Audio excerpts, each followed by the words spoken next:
Secret network run by teenagers, grooming, blackmail, extreme cruelty. But it's not just conspiracy talk.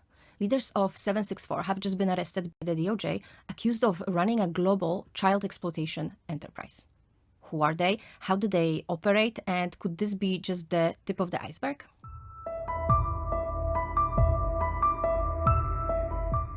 Welcome to Crimes Across Borders. Thanks for joining me today. If you're into true crime cases, conspiracy theories, and stories that don't always get the spotlight, you are in the right place. I upload new videos every week, so if that's your thing, make sure to hit subscribe. Now, I need to be clear right from the start, I'm not going into graphic detail here, and I'm not gonna be talking about the victims either. There's still a lot of rumors floating around, a lot of misinformation. So what I'm going to do is break down what 764 is, what authorities have actually said about it, and why it suddenly feels like the internet's worst open secret. So what exactly is 764? At first, it looked like one of those creepy numbers you would see on Reddit or TikTok showing up in comment section with no explanation. A lot of people treated it like some kind of internet myth.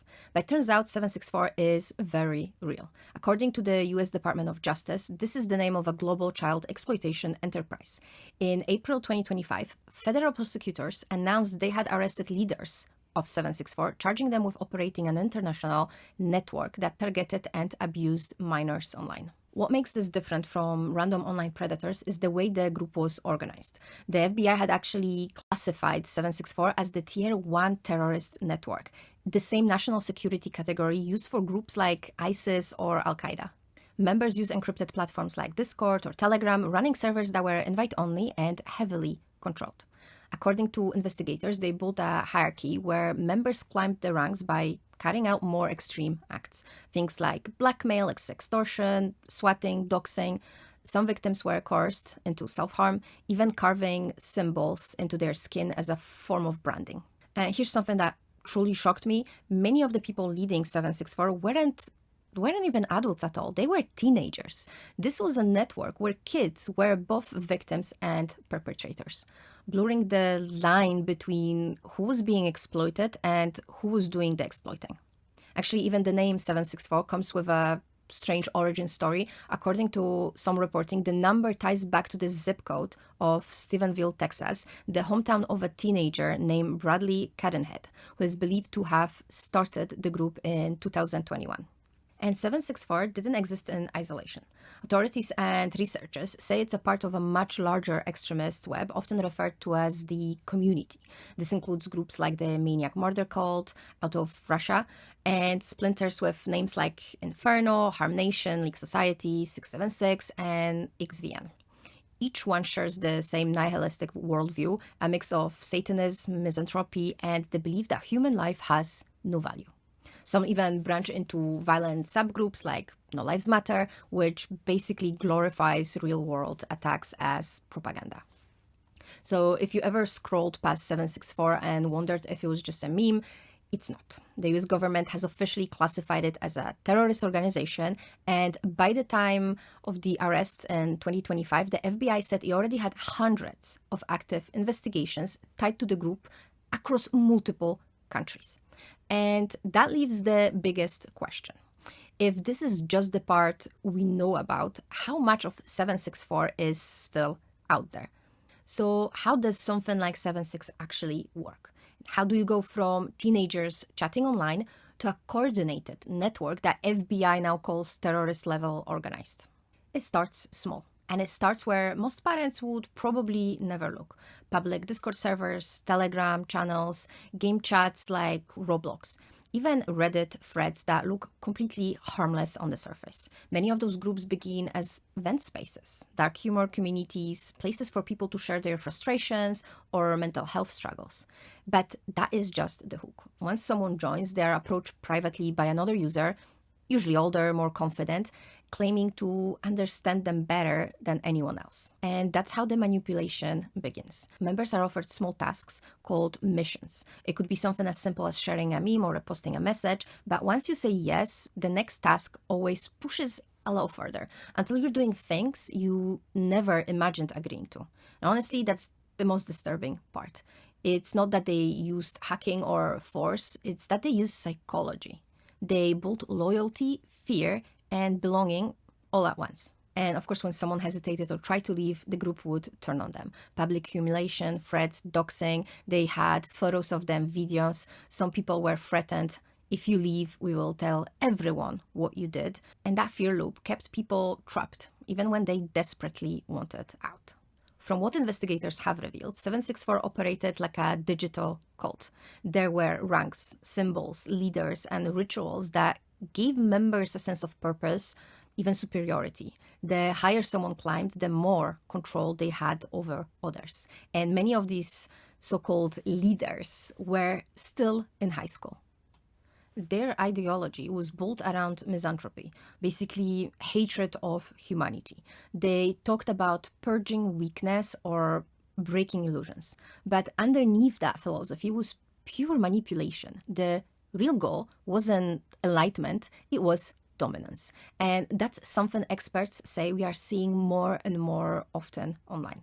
Not just organized crime, but organized cruelty.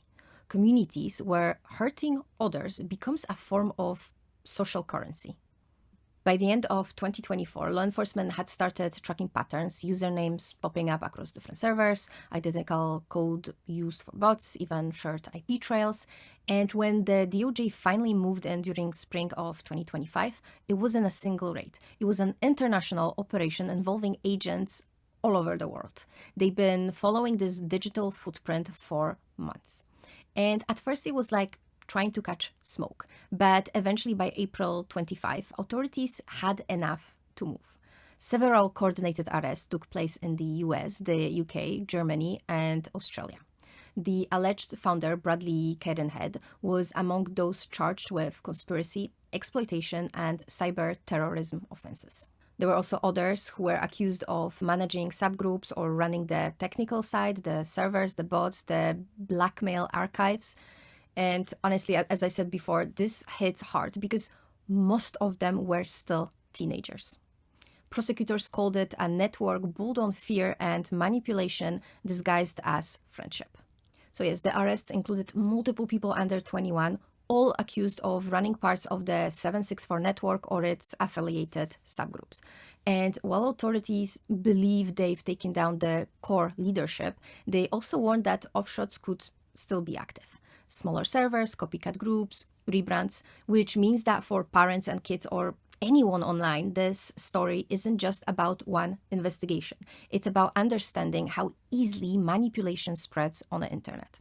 Because the next 764 will not use that name, and it's gonna look harmless, like a meme page or a mental health group or a dark humor chat. After the arrest, the Department of Justice confirmed that several platforms had cooperated, including Discord, Telegram, and Cloudflare.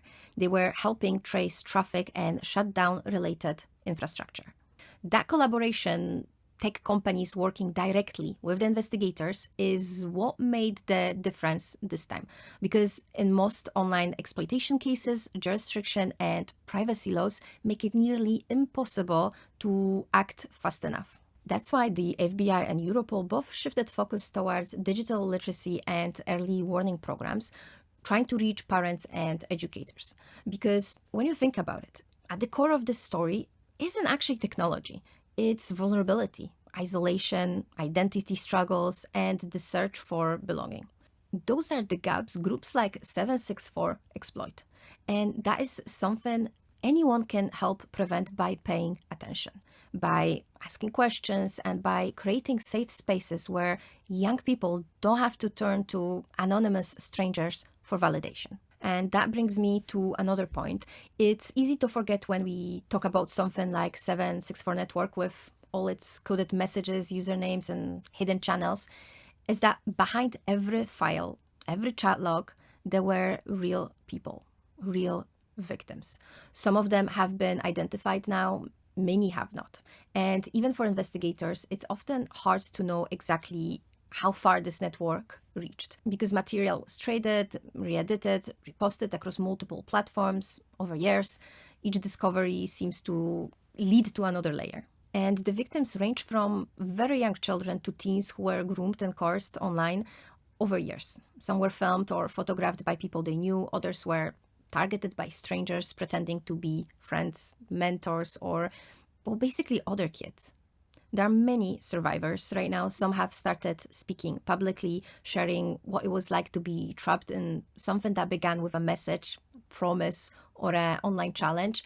Others are still silent, whether out of fear, shame, or because their stories are still tied up in an ongoing investigations. And that silence says a lot too, because for every story that makes headlines, there are dozens that never will. So while we talk about the people who built this network or the ones who took it down, it's just as important to remember the ones whose lives were permanently changed by it. The case of 764 reminds us that online extremism doesn't always wear the face we expect. Sometimes it looks like a meme or a joke or a private chat. But behind that screen, real harm can spread fast, and the line between victim and perpetrator can blur in a ways that are hard to imagine. So the arrests made headlines, but if you talk to cybercrime experts, they will tell you one thing. Shutting down one group doesn't end the problem. It just changes its shape. Because the truth is, this group isn't just one dark corner of the internet. It's a symptom of how powerful online manipulation can be. Technology moves faster than awareness, and when people feel isolated and invisible, even the darkest communities can start to look like home. And that's why cases like this matter. They are a wake-up call for parents, teachers, and, well, anyone who spends time online. Because let's be real, nobody can monitor every message or server their kid joins, especially when they're older. But what can make a difference is having an open, judgment-free conversations.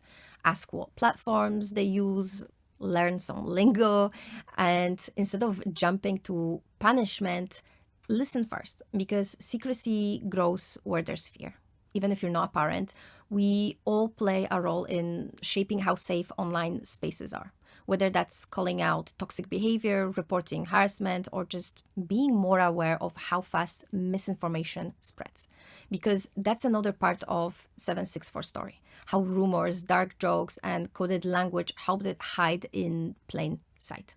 The more we understand how these patterns work, the harder it becomes for them to thrive. So yeah, this case is truly disturbing, although I think I managed not to go into any graphic detail. I also decided not to talk about specific cases. There's so many people involved in here. And as I mentioned before, some of the cases are still ongoing.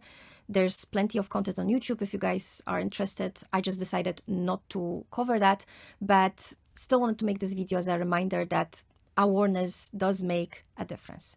Every share, every discussion, every parent who learns what 764 means, that's one more step forward, cutting off the next version before it grows.